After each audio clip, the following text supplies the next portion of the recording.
এ হচ্ছে আমার টুকি। খুবই ঝড়াঝড়ি অবস্থা ওর। দেখেন, বাইরের বিড়ালে মারধর করতে করতে ওর অবস্থাটা অনেক খারাপ করে ফেলছে।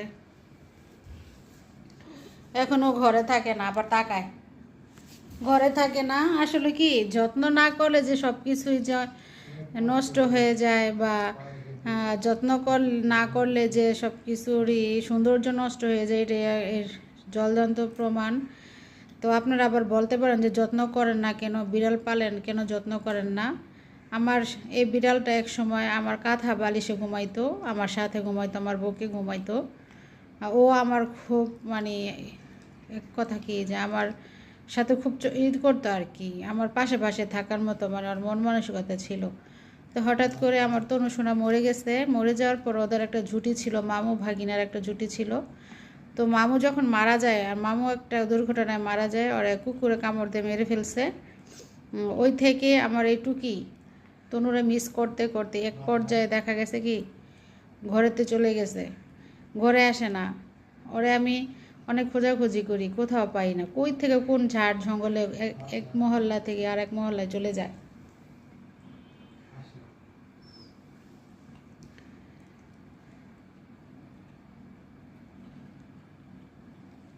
তারপর হচ্ছে ও এখন আসে মাঝে মধ্যে, মাঝে মাঝে আসে, ওই যে খাবার খাইতে আসে। আমি অপেক্ষা থাকি যে কখন আসবে। যে মাছ সিদ্ধ করে রাখছিলাম, এখন মাছ দিয়ে ভাত দিছি, খাইতেছে। ঘরে আসে, অনেক কান্নাকাটি করে, কতক্ষণ কান্নাকাটি করার পর আস্তে করে ভাত খাবার খায়। খেয়ে তারপর আবার একটু কান্নাকাটি করে আবার চলে যায়।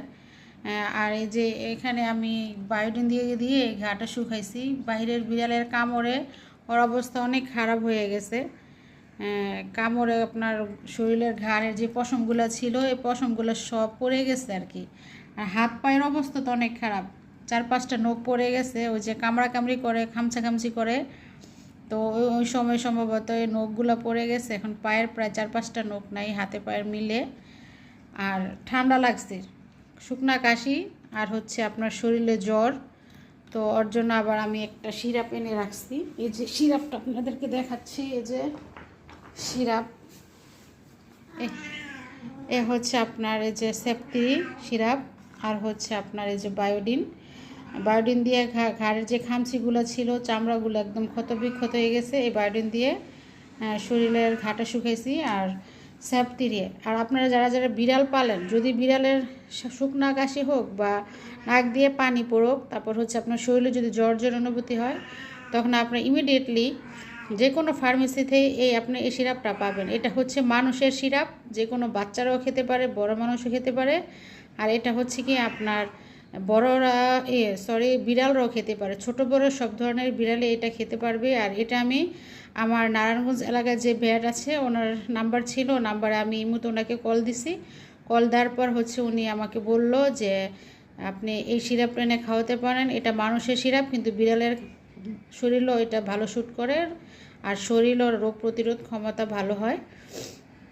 তো আমি দেরি না করে, হ্যাঁ, খুব দ্রুত আমার পাশে যে ফার্মেসি আছে সেখানে গিয়ে আমি এই ওষুধটা কিনে আনি, এবং সাথে সাথে ওকে আমি ওষুধটা গরম পানি দিয়ে, গরম পানি সিদ্ধ করি, গরম পানি সিদ্ধ করে ঠান্ডা করে ওষুধটা কি পাউডার জাতীয়।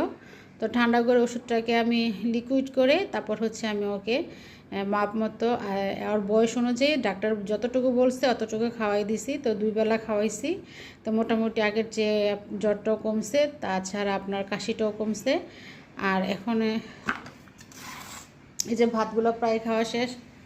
আর ও আসে ফাঁকে ফাঁকে, যখন ওর খিদা লাগে তখন আসে, এর আগে আসে না। আর ঝড় বৃষ্টির সময় অনেক সময় ভিজে ভিজে আবার বাসায় আসে। আমি ওর শরীরটাকে ভালো করে মুছে দিই। আর গোসল করানি, যেহেতু ঠান্ডা, এই জন্য গোসল করাই না। কী করব, ঘরে থাকে না ঠিক আছে, কিন্তু ওর জন্য তো আমার সবসময় মায়ের কাজ করে, যেহেতু আমি ওকে ছোটো থেকে পালছি। তো যখন আসে খাবারটা দিই, অন্তত খাবারটা খাক। আমার ঘরে থাকতে চায় না, এটা ওর বিষয়। আর প্রত্যেকটা প্রাণীর আলাদা স্বাধীনতা আছে। আর আমি ওরা দরজা জানালা বন্ধ করে কতক্ষণ রাখবো, কারণ মানুষও তো বেশিরভাগ সময় দেখা যায় বাইরে চলতে ফিরতে বা একটু হাঁটাচলা করতে পছন্দ করে, বাইরের প্রকৃত বাতাসটা শরীরে দিতে পছন্দ করে। আর ও তো একটা প্রাণী, আর ওদের স্বাধীনতা আছে, ওদেরকে আমি আটকিয়ে রাখতে পারি না। আর এ হচ্ছে ওর এই অবস্থা। তো আপনারা সবাই দোয়া করবেন আমার টুকি যাতে ভালো থাকুক, শরীর স্বাস্থ্য ভালো থাকুক, বাহিরে থাকুক, কিন্তু ঠিক মতন খাবারটা যেন খায়, আর যতটুকু সুস্থ থাকে আল্লাহ তাআলা যেন ওকে সুস্থ রাখে এই কামনা করছি। সবাইকে অসংখ্য ধন্যবাদ।